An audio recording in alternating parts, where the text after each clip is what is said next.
Guest of honor, Senior Minister and Coordinating Minister for National Security, Mr. Teo Chee Hean.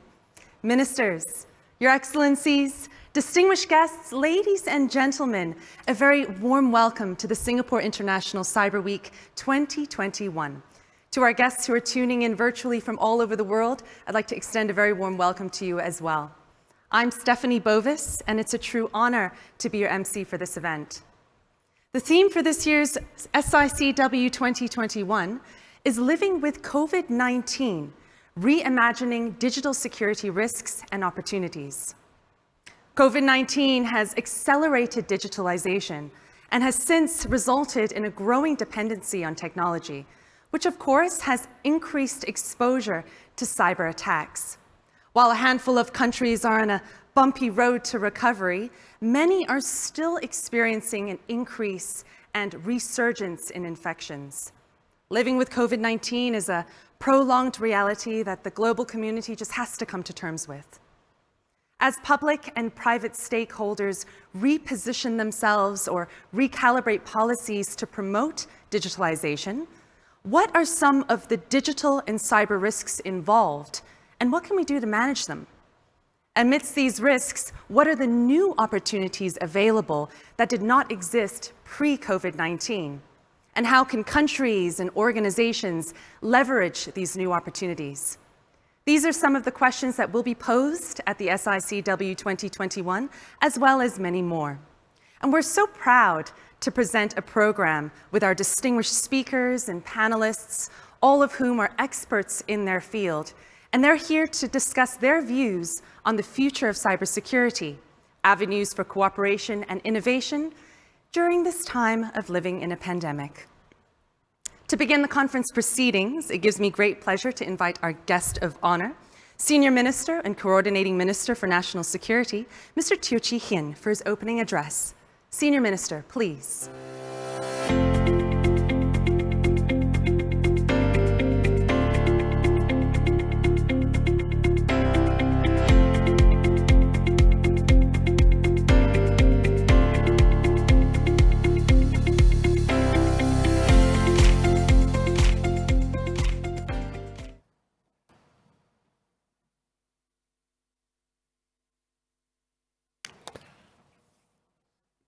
Ms.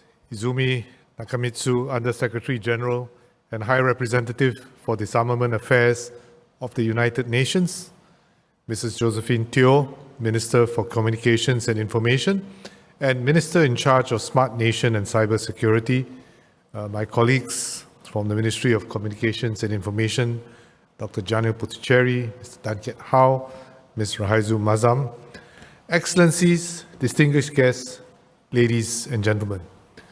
Good day to all of you. We are in different time zones, but at least we are on the same planet and we are linked together by the digital world. Welcome to the 6th Singapore International Cyber Week. I'm pleased that Singapore is hosting this event once again, though in a hybrid format. This has allowed us to maintain momentum and reach out to more people virtually.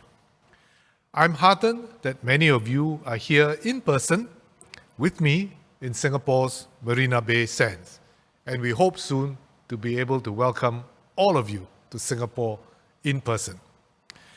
COVID-19 is making a deep impact on our current and our future lives. COVID has accelerated the global digital revolution.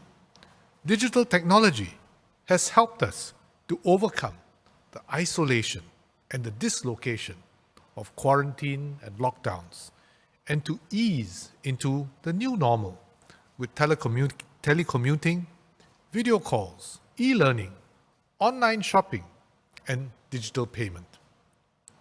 The benefits and opportunities are tremendous, and so too the impacts on businesses and jobs,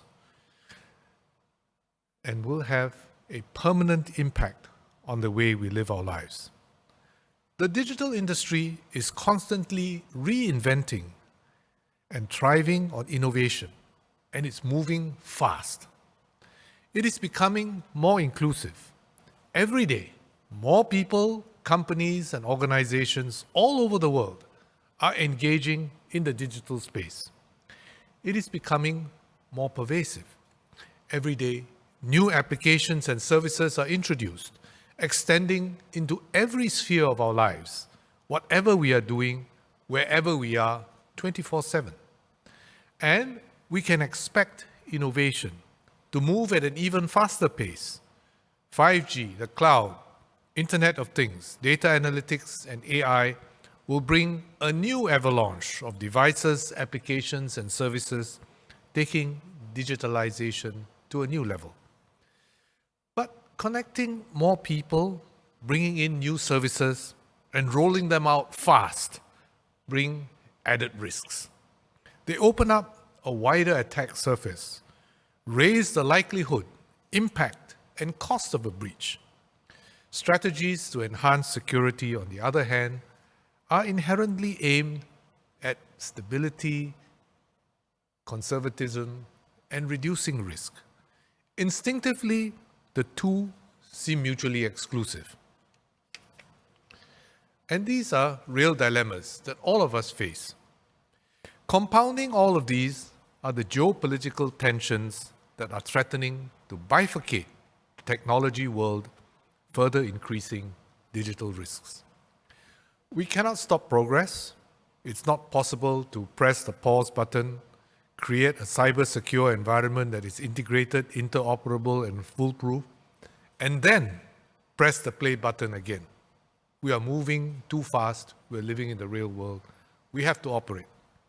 So how do we create the consensus, collaboration, and capabilities that we need to bring ourselves closer to a more secure, shared digital future? First, consensus. Difficult as it may seem, we should work to reach consensus on rules, norms, principles, and standards. Given the borderless nature of the digital domain, some have likened it to a digital commons, global commons, we need to aspire for global consensus. Singapore supports the creation of such a multilateral order in cyberspace. Countries need to work together to develop new governance principles, frameworks, and standards for the digital commons to preserve trust and confidence, and for it to work well, safely and securely for all of us. The inaugural United Nations Open-Ended Working Group, or UN OEWG, and the sixth Group of Governmental Experts, or GGE, have been working towards this. The UN Office of Disarmament Affairs, led by Under-Secretary General Izumi Nakamitsu, is actively engaged in this process. Consensus building is crucial to maintain an open, secure, and interoperable digital domain. Singapore has participated in and made contributions to both the OEWG and the GGE, which successfully concluded with the adoption of their consensus reports earlier this year. These were significant milestones toward developing the rules of the road for cyberspace. As a GGE member, Singapore submitted our national contribution on the application of international law in cyberspace to the UN. These clarify our views on the actions that states can and cannot take in cyberspace to further strengthen the rules-based multinational order. Our permanent representative to the UN, Ambassador Berhan Ghafour, has been elected as chair of the 5-year OEWG on security of and in the use of ICTs. And we will strive to work closely with the international community towards an open, secure, and interoperable ICT environment. At the regional level, in a significant achievement, ASEAN was the first regional grouping to subscribe in principle to the UN's 11 voluntary non-binding norms of responsible state behavior in cyberspace in 2018. ASEAN is now working closely to implement these norms and translate principles into tangible outcomes. So regional cooperation is an important building block and stepping stone towards global consensus. Singapore has also been contributing to the development of objective technical standards. We launched the Cybersecurity Labeling Scheme for consumer IoT devices in 2020 that has seen good take-up among local and multinational device manufacturers.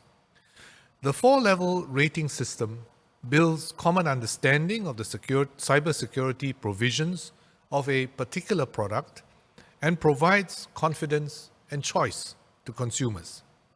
So this positions cybersecurity as a feature of innovation and not as a drag on innovation. We should work to converge on such standards internationally. Common or mutually recognized standards will benefit consumers and manufacturers globally and reduce the costs of compliance, eradicate duplicative testing across borders, and facilitate market access. We welcome international partners, private companies, and members of the public to join us in this effort. Second, we need to collaborate to keep the digital domain safe and secure. Cyberspace transcends physical boundaries, and many systems span different countries and jurisdictions. Countries therefore need to collaborate closely to align our policy approaches to deal with and police cross-border cyber threats. We also need to collaborate at the operational level to respond to cyber threats rapidly and in a coordinated manner. The threats from cybercrime and to cybersecurity are overlapping and coalescing, and we need to respond in a coordinated and collaborative way to these threats. Since 2014, Singapore has hosted Interpol's Global Complex for Innovation, a few kilometers down the road from here. And this has coordinated several large-scale, successful operations against international cybercrime syndicates. In 2019, Singapore worked closely with Interpol, other law enforcement agencies, and private sector partners to target cryptojacking in the ASEAN region. Over a period of 6 months, the operation reduced the number of devices infected with malicious script to mine cryptocurrency by almost 80%. Singapore also participated in an Interpol-led operation targeting illegal football gambling during the Euro 2020 tournament. Law enforcement agencies in 28 countries were involved, resulting in nearly 1,400 arrests across Asia and Europe.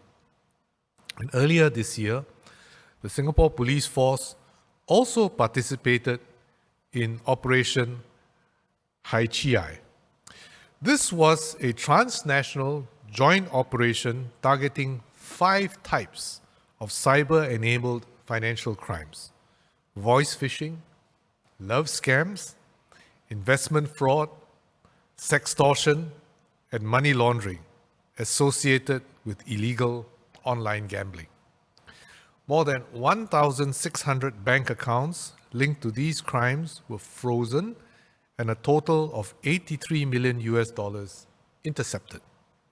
Over 585 individuals were arrested and investigated, and more than 890 cases solved. This is a testament to what we can achieve as a global community if we work together to keep our cyberspace safer and more secure for our users. Third, capabilities. Countries must invest in developing capabilities so that we can do the real hard work of creating a secure cyberspace. Otherwise, the policies and principles that we speak about at conferences will remain unimplemented. We must build up security capabilities that can keep pace with rapid technological developments and stay at least one step ahead of malicious cyber attackers. This is a very difficult task. Recent high-profile supply chain attacks like the SolarWinds incident and Kaseya breach have exploited vulnerabilities in what should be high-trust components to compromise targets. This makes it more urgent for us to invest in our capabilities to strengthen a trust but verify system, to continuously verify and validate all activity on our networks. The industry is already on this path, and whether we call it zero trust or assume breach, the objective is the same. This approach will give us greater confidence to trust our digital technologies and devices to maximize their potential. While it is possible to pursue each of these tasks on their own, it is more important to find the links and synergies across these different pathways and to develop a coherent overall strategy. And this is why Singapore has drawn up our Cyber Security Strategy 2021. This strategy articulates Singapore's approach to safeguarding our wider cyberspace in an increasingly complex environment and attempts to address some of the dilemmas I spoke about earlier. It acknowledges the need for consensus building and deepening collaboration through the discussions at the UN, GGE, and OEWG, and the development and implementation of cybersecurity standards at the national level to raise the minimum standard of cybersecurity in ICT products and services that we use. One key element of the revised strategy is going beyond protecting merely our critical information infrastructure and working to secure our wider cyberspace, given the increasingly widespread and interconnected use of digital technology in all domains. This needs to be underpinned by building organizational capability and talent development. Over the next few days, we will be announcing and discussing various initiatives to uplift and empower enterprises to use the digital domain securely, as well as to grow and inspire a pool of cybersecurity champions as users of digital technologies, cyber professionals, and future cyber leaders. Ladies and gentlemen, I thank all of you for joining us today and for your strong support for the SICW. Let us work together to maintain an open, secure, and interoperable cyberspace, to realize the potential and promise of the exciting new possibilities that are fast opening up in the digital domain. I wish all of you a fulfilling and meaningful conference. Thank you very much. Thank you, Senior Minister.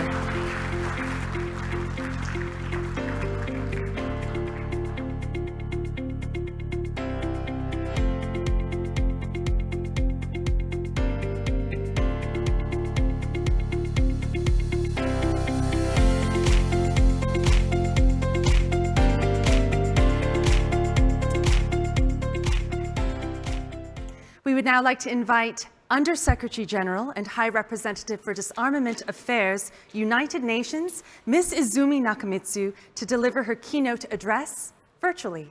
Your Excellency, please. His Excellency, Senior Minister Tao Chi-hen, Excellencies, distinguished participants, ladies and gentlemen. I am privileged to address the 6th Singapore International Cyber Week and regret that I cannot be there physically. Nevertheless, I am pleased to have this opportunity to send greetings virtually. I commend Singapore for its leadership in fostering a stable and peaceful cyberspace. The theme of this year's International Cyber Week, Living with COVID-19, reimagining digital security risks and opportunities is appropriate in light of the overwhelming and universal impact of the pandemic, including in the digital space. This global public health crisis has not only fundamentally changed how we live our daily lives, but it has deepened our reliance on digital tools connected through the internet. By 2025, it is expected that there will be more than 30 billion Internet of Things connections, almost 4 devices per person on average.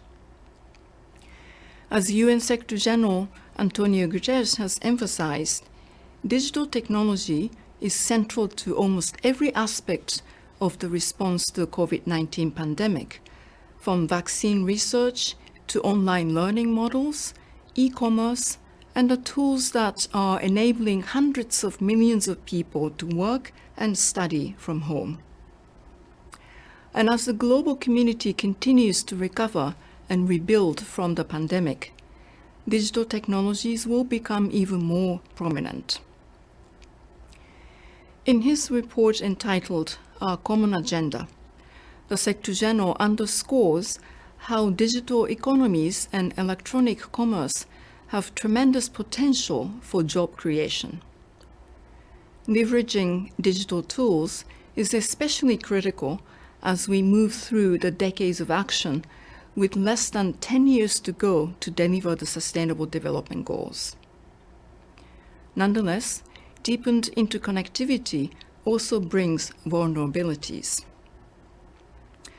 Strategic and technological competition at the global level are polarizing the world and undermining the shared character of the digital space.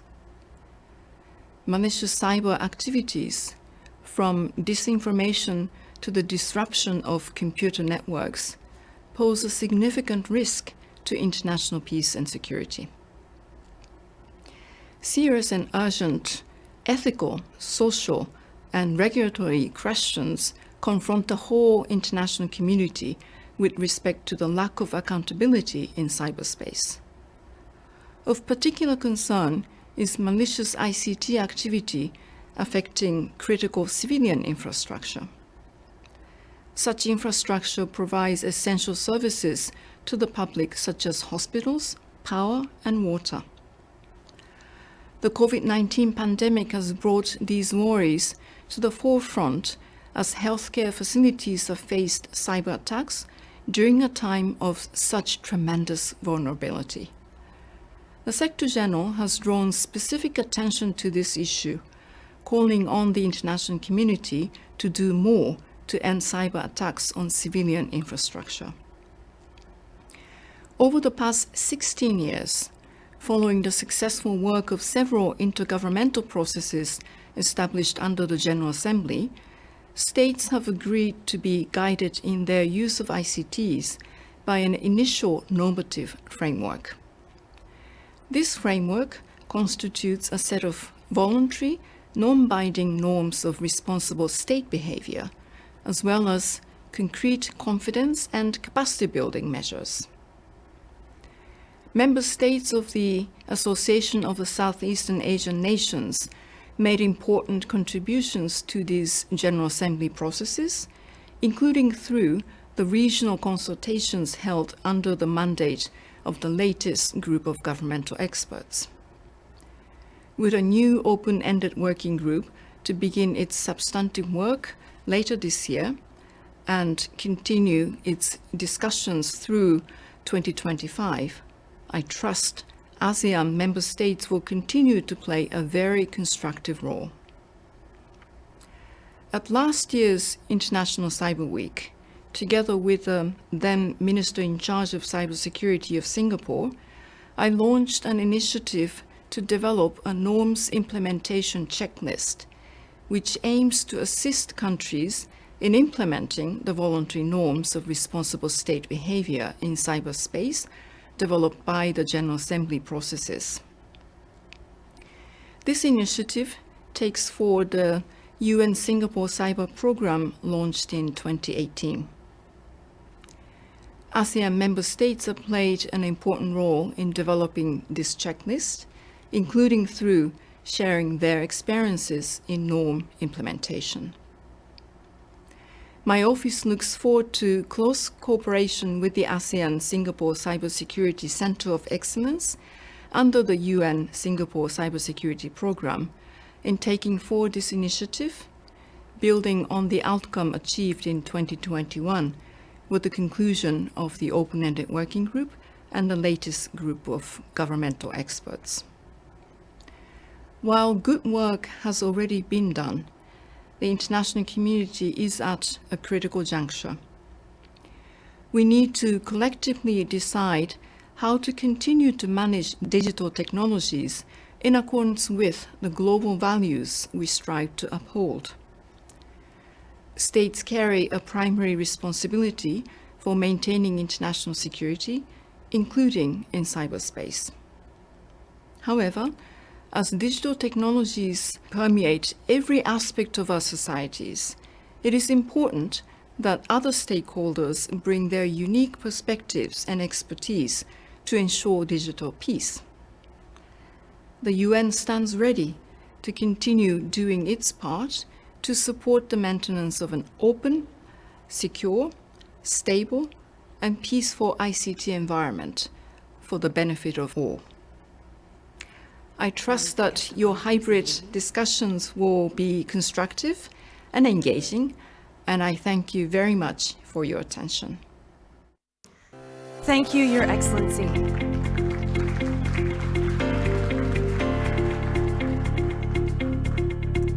Well, we would now like to invite our guest of honor, Senior Minister and Coordinating Minister for National Security, Mr. Teo Chee Hean, to take his leave. Senior Minister, please, and thank you.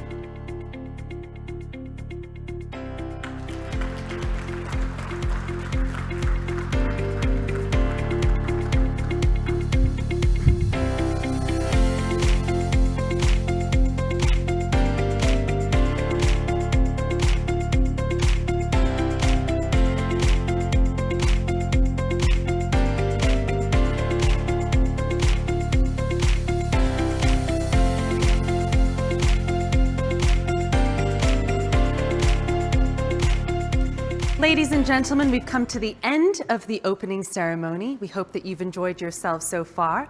Please continue to stay with us as we move on to the Ministerial Roundtable opening session.